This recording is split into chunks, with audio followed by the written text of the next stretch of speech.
This is our third lesson using loop with arithmetic and geometric sequences.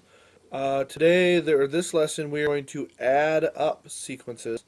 You want to sum them. This is sometimes something you want to do. Add up term harmonic sequence or something like that.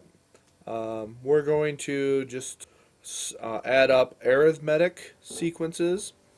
Um, and what we're going to do is we're going to test um, the fable goes or the myth goes that Euler or Gauss, I can't remember which one, when he was a kindergartner, added up the first 100 terms of so on and got 5,050. We're going to check his work.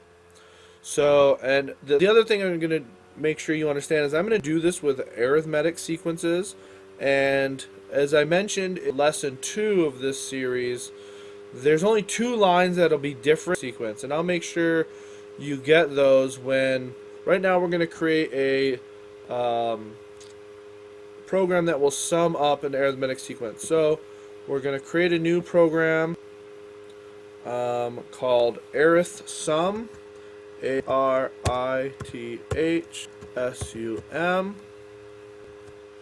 and this is going to have our usual first three lines. Clear home. You're going to display the author's name. I always suggest you have a hacker name, like Neo or something. And then you want everybody to see that you did it. So pause it, but the pause confuses people sometimes, so tell them to press enter so they know how to continue.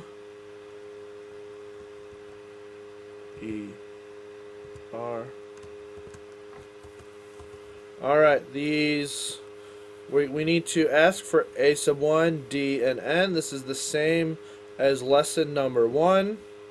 So we're going to input the first term, which will be A1,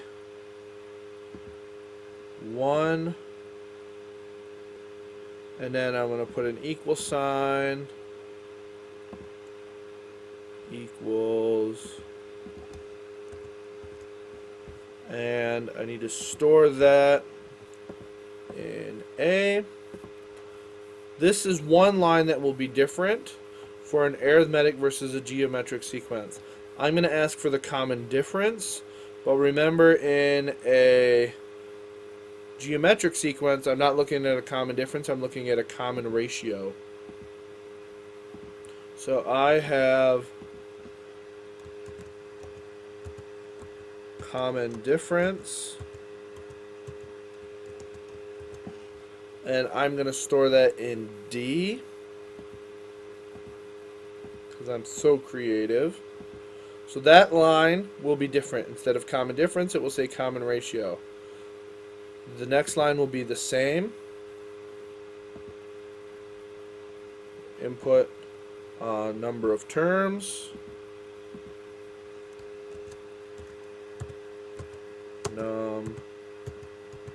Terms. And I'm going to store that in N as well.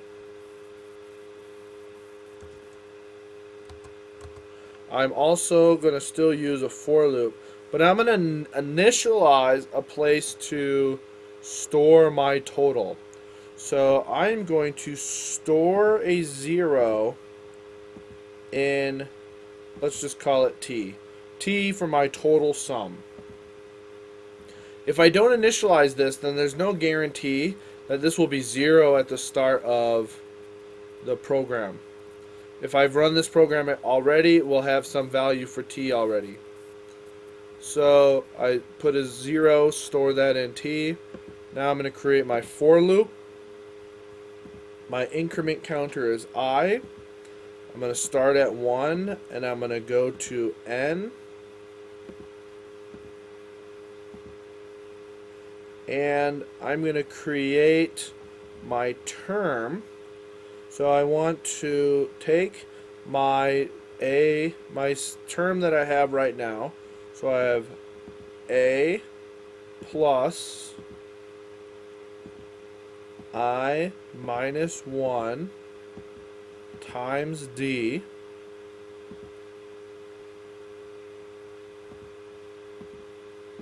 times d.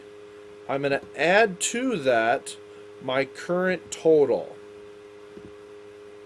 And I'm going to store that in t. Now this line will be different. This part right here, this a plus I minus 1 times d plus t, is going to be the term for the geometric sequence. And I need to end my for loop. And now I just need to display what my t is. So I'm going to display, but now I'm going to have a multi-line display. So I'm going to say your sum is, and then I'm going to put a comma here, and my sum is in t. So now I'm going to run my program. I'm going to start at 1, have a common difference of 1, and I'm going to do 100 terms and see if it comes out to be 5050. So we have arith sum started at 1. We're going to go by ones, and we want 100 terms. And my sum is 5050. So there you go. You summed up the terms of a arithmetic sequence. Now, if you wanted to do a geometric sequence, again, there's only 2 lines you would change. You would change this line from input common difference to input common ratio and call it R. And on this line, you'd have A times R to the power of I minus 1 plus T stored into T. And that's what you would do. I hope you like this third lesson. For the next lesson, we're going to introduce while loops that we would use when we don't know how many terms we want to get higher than a certain sum. Thank you.